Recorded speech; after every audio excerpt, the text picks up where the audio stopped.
What's up YouTube, Barcode here. Today I'm bringing you another DHC video. Got my allergies kicking in today, so sorry if I'm a little sniffly or groggy. Anyway, this video is going to be about, mainly for the free-to-play players, or as close as free-to-play as you can be. Time is money. That's right. Our time is more valuable than any money you could put into the game. This video is going to be specifically on efficiency, on what you should farm, when, how, why, who you should six over others, just pretty common questions that come up in chat. First, I'm going to talk about pretty much when to farm in the adventure, or when to gear, or when to farm ascending mats, and what specific order you should. So obviously, you should always try to have double XP burning as much as possible, but if you don't, that's okay. But this is the steps that I would take when you do. So if you have a double XP popped, make sure to do it right when you wake up in the morning, so you have plenty of time throughout the day to get as many adventure runs as you can in during the day. When farming that, you want to do the highest board possible. The stage does not matter, because it's the same experience spread out through your champions, but the board does matter. The higher the board you are, the more experience you get on the stage. So you always want to, if you're just farming experience alone, go to the highest board you can and farm the best and fastest stage you can to get to be the most efficient with your experience and your double XP boost. When you're off a double experience, then you want to focus on, okay, what do I really need to do next? Am I focusing on ascending a monster, a champion? Am I focusing on getting gear upgrades? Am I focusing on blitz for the extra rewards that you can get there? Because a lot of people are skipping blitz, and you know it does reset every month, and the rewards are decent. I mean, it will progress you in the game if you do these things. So I mean, you can do normal and epic difficulties, you get the same reward.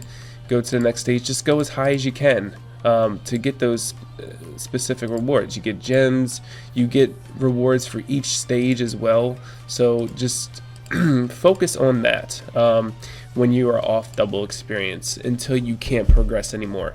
Then go back to, like I said, if you need ascendant mats, if you need gear upgrades, if you need gold, and these are the tips that I'm going to give you. So for ascending mats, if you are trying to focus on ascending a certain champion, if it's a nat 3 and say it's a dark nat 3, okay, you want to only focus on ascending him if you can farm floor 5. That's the most efficient way and time consuming way to ascend a nat 3 monster. If you're trying to ascend a nat 4 or a nat 5, make sure you can at least farm floor 7 before focusing on that. Obviously, any higher floor will give a better drop rate on highs and mediums, because they do drop the low ascending mats as well.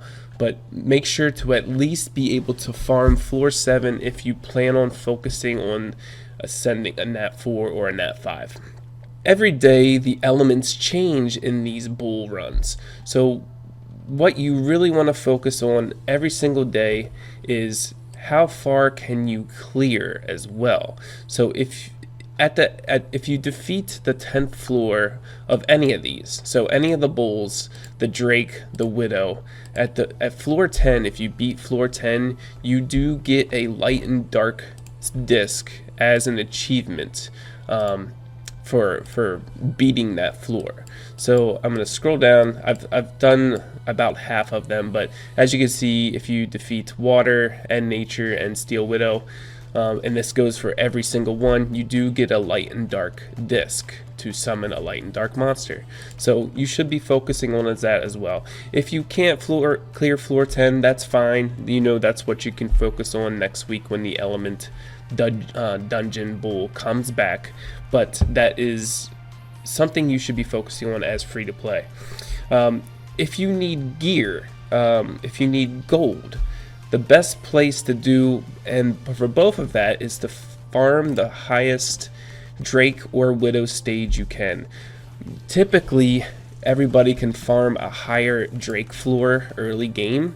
So if you can farm either floor 5 or floor 7, I would do that, especially if you need gold. You just sell the gear that is not good, doesn't have good substats, has flat stats, etc. You can sell that, you get good gold, and then you can go about your day.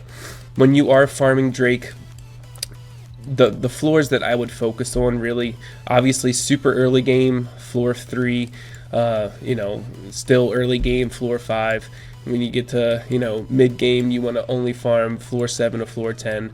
That's efficiently anyway, and that's only because 6-star gear starts dropping at floor 7 rarely, but it's only 7 energy. Doing 8 and 9, it does have a higher chance to drop better gear, but the difficulty is obviously harder as well. So if you can clear those, you can essentially, time is money, and you can get the best gear per energy per time consumption, if that makes sense for you. So yeah, if you can clear with the same time in 8 and 9 as you can 7, then go ahead and do that. But just efficiently, floor 5, floor 7, and floor 10 should be the floors that you should be farming. Now I'm going to talk about how to farm efficiently. Really, it just depends on your pools. A lot of starter farmers is either Water Spearmen, which I would replace as soon as you can, but are mainly Nat 3s. Once you pull a really good Nat 5, like a Blade Master, and you put Vamp on them, you can farm majority of the dungeons in Adventure, especially when you 6-star that Blade Master after. They just hit so hard, and if you gear them right with Vampire, have really high crit rate, you can pretty much farm anywhere. But like I said earlier, is farm the highest adventure board you can. Like I said, the stage doesn't matter. What I want to talk about though is doing it fast and efficiently. So say you can farm board 6, stage 3 or whatever, and it takes 3 minutes, but you can farm board 4, stage 3 in under a minute. Then you want to farm board floor, because it's just faster, you get more experience per time and per energy, okay? For farming bulls, so like I said, every day the element changes. See if you can farm floor 10 and get that light and dark scroll. See if you need to focus on ascending any champions. So if it's a fire day, definitely just farm that until you focus on ascending your monster. Like I said, floor 5 or for Nat 3s, floor 7 for Nat 4s and Nat 5s.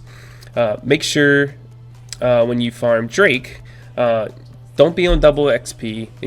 Especially if you're free to play, you're just wasting time and your resources on something that's you're not even taking advantage of. So farm Drake or Widow when you're not on double XP, or when you can't progress any farther. If you're trying to progress in, say, Widow or the bulls or wherever you're trying to progress, then you can start farming Drake. You can start farming for gear upgrades, farming for gold, using that gold to level up your gear. I would always try to, even if it's a 4-star gear, I would at least try to get it to plus 12, and that's just so a lot of stages you can clear on the gear with 4-star plus 12.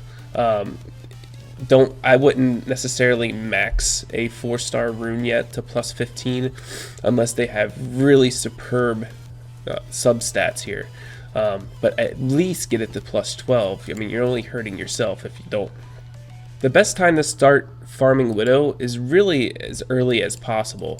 You can farm stage 3 of Widow and at least get 1 or 2 adept sets, which is the 4-piece set that lowers the cooldown rate on your champion. I would recommend doing that. Even if it's 3-star gear, 4-star gear, put that on your supports or your healer, and you will profit from that. Trust me.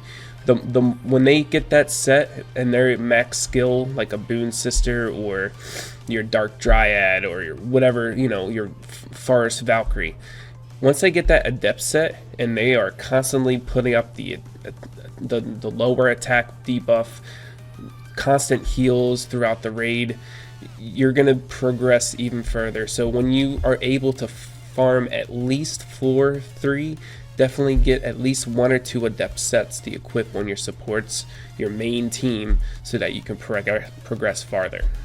What do you do when you're out of energy? What do you do when you don't have anything else? Like in different games, you would just log off and wait for that energy to refresh. In this game, don't. Definitely use your PvP in your battlefield, your PvP energy, to make sure you get the honor points. Honor points are important because when you go to the PvP shop, you can get your 1 tutor every week, which increases the skill of a monster. Like, I would recommend only using it on Nat 5s. Depending on the Nat 4, you could use it on Nat 4s. It really depends on what you pull and what the game gives you in this game. But definitely go ahead and use your arena tickets. Plus, I mean, even if you're using your tickets, the rewards, I mean, it's free rewards. So why not? You're double tasking. At the end of the week, you'll get free gems for just using PvP. I'm on the PC, so it's locked right now, but 5 vs 5. When you're out of energy, regular energy, when you're out of arena energy, then definitely go with the 5 vs 5. You get free light and dark tokens, 15, I believe it's 15 tokens up per week for free just by winning. You also get more honor points every win than you would in just normal arena. So this gets you to that tutor Fizzlepuff quicker. And also, if you wanted to buy different things in the PvP shop, you know, you could buy the discs, but it's kind of always focus on the tutors. It really depends on how many honor points you have, obviously. And I also recommend these 2 monsters to get at least once with honor points if you're not pulling them. Derby Girl, you can pull her pretty commonly in a light and dark shard, but free to play, you don't really get a lot of light and dark shards. So she's actually really good in 5 vs 5. She's a stun locking queen. She has nobody can really run from her. She's really good in 5 vs 5, especially with a good team comp. Another main question that I get is whether to 6-star said champ against another said champ. So 6-starring, what does that do for you? That increases your base stats, okay? And that's the main difference between one and another. You know, HP, attack, defense, that all goes up when you 6-star a monster, okay? So what do you think I would suggest if you say, okay, should I 6-star my Water Snake Lady or should I 6-star my Blade Master? Well, your Blade Master is your farmer and your Snake Lady is your PvE monster, okay? Both important factors to your team. Me personally, ongoing damage champions does not benefit from 6-starring. That'll only benefit them a little bit of increased damage on their skills, but not the ongoing damage, but it will increase their survivability.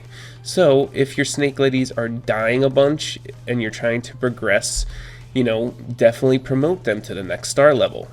If you just want more outright damage, if you're, you know, quicker, more efficient farming, you know, a 6-star in the arena, then 6-star your Blade Master. She's going to benefit from HP, more attack, means more damage, and a little bit more defense. So it really just depends on their skill set as well. Also depends on what your main focus is. Are you focusing on your Elder Drake team? Are you focusing on your Steel Widow team? You have to set goals in this game, especially as free to play, so you don't get sidetracked, so you don't spread yourself out too thin, so that you can focus on what you want to accomplish in this game. So say you're working on Elder Drake 10. You know, I had a question about, like I stated, a Snake Lady or a Blade Master. Well, my first question to everyone who asks me any type of question is, well, what's your next focus? What's your main focus? That's what you need to focus on, and then I can choose. I can help you choose who to 6-star next. Say you want a better team for arena. Well, then, you know, and do your Blade Master. That'll also improve your farming, multitasking. You have to think about that. If you want an Elder Drake team, that you want to progress. You can only do floor 8 or whatever, and you want to get to floor 9, floor 10. Then and your snake ladies are dying. Then 6-star your snake ladies, 6-star your Forest Valkyrie if she's not surviving. You have to, even though this game is on 100% pretty much auto, you still have to watch your phone. You still have to watch your PC. Watch what happens during these auto fights so you can maximize your potential and think about what to do next to improve that. If you have a good 5-star team, all 5 stars, and whoever dies first, you have to figure out why. And then you have to figure out, okay, is it my healers? Do they not have skill ups? Is it the health or defense of those monsters? You have to think about that, and then you can decide on who to 6-star. So say your Dark Dryad is dying, and then the whole team wipes because of the heals. Maybe it's because of skill ups. You know, you gotta check your skill ups. They get skill cooldowns once you max them out. So then focus on that. You know, a lot of things are considered to just the basic question of who to 6-star next. So you just have to think about that in the long run. So thank you guys for watching. I hope this video helps most of the free-to-play or close to free-to-play players you can get in progressing, and time is money, so it's very important to maximize your time and into your progress in your game. So thank you guys for watching, and have a good day.